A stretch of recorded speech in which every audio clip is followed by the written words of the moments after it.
Представленные здесь работы, как правило, относятся к тому периоду его жизни, а именно 1920-х годах. Дело в том, что в это время в Советском Союзе была популярна такая политика, как коренизация. И крымские татары были одним из народов, вызвавших значительный интерес у историков, этнографов, археологов.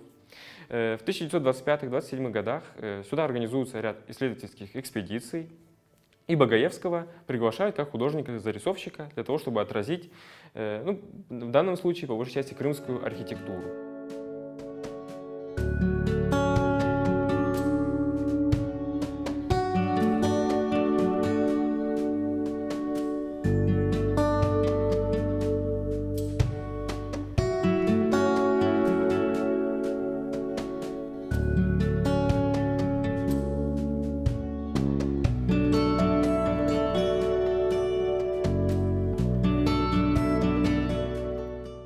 Здесь мы можем видеть самый большой спектр представленных типов зданий, как от мечетей, бань, то есть хамамов, до образовательных учреждений, как, например, Зинджиры медресе.